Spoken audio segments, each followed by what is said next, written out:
Welcome to this lecture. In this lecture, we'll be studying about band gap reference. So we know that analog circuits will be extensively using reference voltages and currents.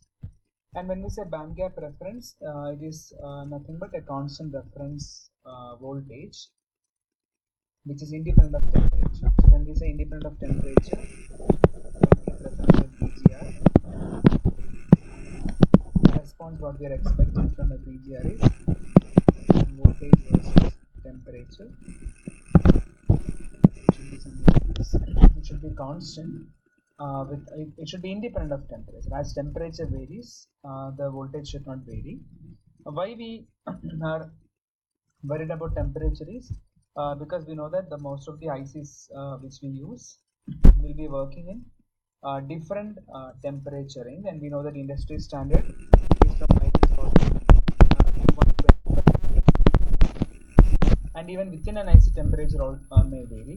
So any such variation should not affect the reference voltage what we are using for a particular application. But generally, when we look at the behavior, the temperature behavior of any circuit, you can get two types of behavior. One is, as you vary temperature, the voltage or current what we have will show a reference variation something like this, which is proportional to the temperature. Such kind of circuits are known as circuits which are proportional to absolute temperature, or PTAT. This is called as proportional to absolute temperature, in which the circuits, as temperature varies, the voltage or current also will increase in proportion. So we call this as proportional to absolute temperature. This is one kind of circuits what we have. Some kind of circuits will behave in this way. Another set of circuits, when temperature increases or temperature varies, their voltage or current will show a behavior which is the inverse of the PTAT, or this kind of behavior is called as CTAT. It is nothing but complementary to absolute temperature.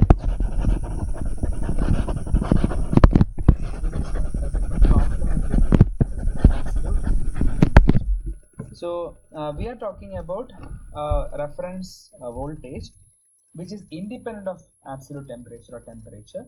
But practically what we have, or generally what we have, are the circuits either with PTAT behavior or CTAT behavior. But we are actually looking at a circuit where the temperature variation is something like this. It's constant.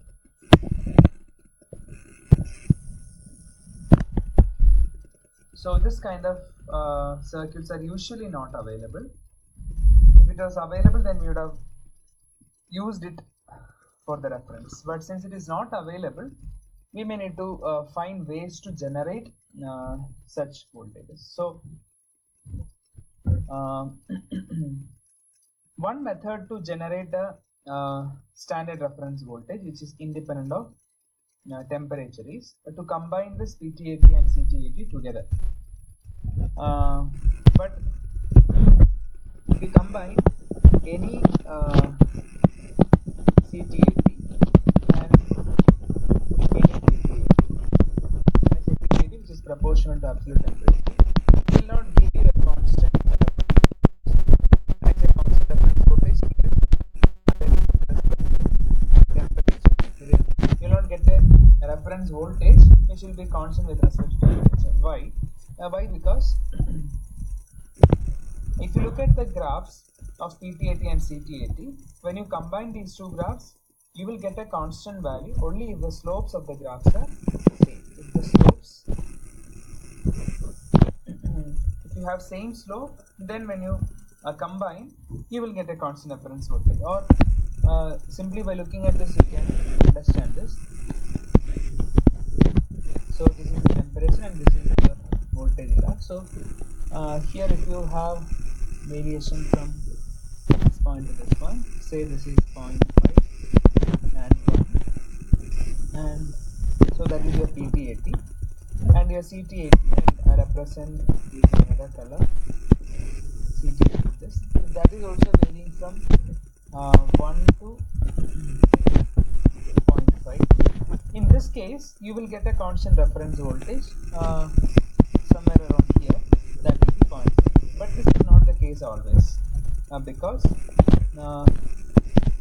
usually we don't have a CT80 and PT80 with the same slope. So the idea here is if you want to generate a constant reference voltage with respect to temperature with your PT80 block, you have a circuit which generates PT80 and you have another circuit which generates CT80. Directly combining this will not work. If you combine these two directly by add, this will not give you a reference voltage. The reference voltage here we are calling it as band gap reference. There is a reason, we'll see that shortly. So this is not possible. So what I should do is I should scale this PT80 and CT80 proportionately. In the scaling, I should suitably scale PT80 and the CT80 to different scaling, and then when you add, you will get a constant reference voltage. So alpha 1 and alpha 2 are chosen in such a way that when you combine those two, the reference voltage will be constant. So that will be a BGR or band gap reference. So in the next lecture, we will see how to do a CTAT and PTAT design and how to combine it to form a BGR. Thank you.